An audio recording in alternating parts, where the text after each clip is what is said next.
বিগত দিনে আমাদের 5ই আগস্টের পরে আমাদের এই সরকার আমাদেরকে যে ওয়াদা করেছিল উনি কিন্তু একটা কাজও করতে পারেননি।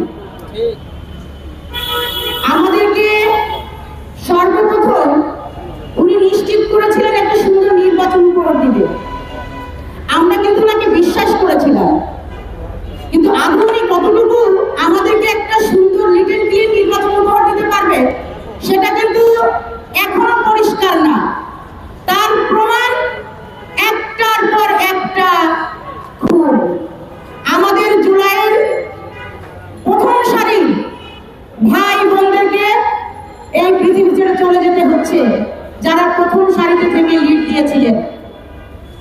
বিগত দিনে দেখেছেন এই জায়গায় আমাদের সাবেক ডাকসুর ভিপি নুরুল হক নুরুল ভাইকে যেভাবে প্রশাসন কোন বিতর্ক কোন ঝামেলা ছাড়াই যেভাবে আক্রমণ করেছিলেন, সেখানে আহত হওয়ার যে ঘটনা ঘটেছিল, মেরে ফেলানোর একটা পরিকল্পনা, সেটাকে স্পষ্টভাবে বলে দিয়েছিলাম। আমি একটা টকশোতে বলেছিলাম সেই টকশোতে আমি, আপনি যেটা করছেন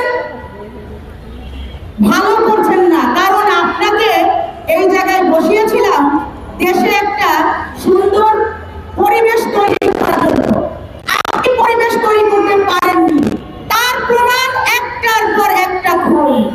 জুলাইয়ের সৈনিকদেরকে এই পৃথিবী ছেড়ে চলে যেতে হচ্ছে, আপনি কোনো নিরাপত্তা দিতে পারেননি, আপনি আপনার প্রশাসনকে কন্ট্রোল করতে পারেননি।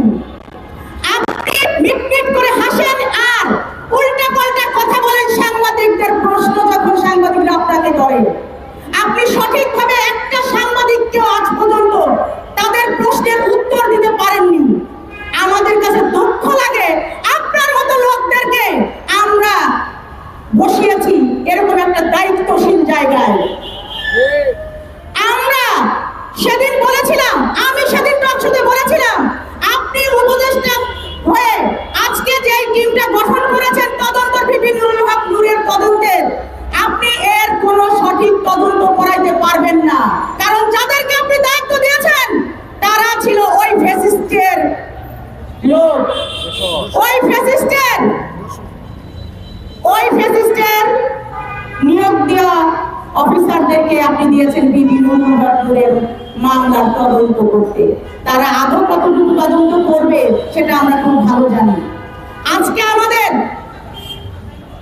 জুলাইয়ের অন্যতম একজন শহীদ হয়ে গেল, আমাদের ভাই হাদি ভাই খুব সাদামাটা জীবন যাপন করত।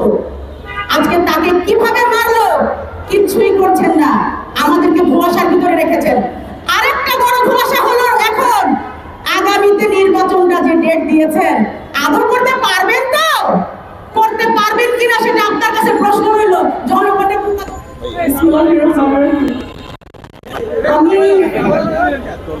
আপনারা আমাকে যারা জানেন যে আমার রাজনৈতিক হাতে খুঁড়ি না করি, কিন্তু সমাজের জন্য কাজ করার যে প্রত্যয় তার শুরু হয়েছিল আমাদেরই এখন যিনি দেশ প্রধান, আমাদের প্রধান উপদেষ্টা প্রফেসর ইউনূসের হাত ধরে। এই 2025 সালের এপ্রিলের আগে যে মেঘনা আলম আমি ছিলাম, এবং আজ এপ্রিলের একটা অপ্রীতিকর ঘটনার পরে যে মেঘনা আলম আছি, তাদের মধ্যে বিস্তর ফারাক, তাদের মধ্যে বিশ্বাসের পরিবর্তন। এপ্রিলের আগে আমি বিশ্বাস করতাম যে গণজাগরণের মাধ্যমে, জনগণের জাগরণের মাধ্যমে আমরা নতুন করে স্বাধীনতার স্বাদ পেয়েছি। সেখানে আমরা এমন একজন মানুষকে দেশের দায়িত্ব দিয়েছি যার উপর ভরসা করা যায়, যে আমাদের কাছে জনগণের কাছে জনগণের জন্য চিন্তা করে এমন মানুষ। সেই যে উপদেষ্টা মণ্ডলী, সেখানে আমরা এমন মানুষকে বসিয়েছি যারা আমাদেরকে অনেক প্রতিশ্রুতি দিয়েছিলেন যে যখন ক্ষমতায় আসবেন তারা দেশ বদলে দিবেন।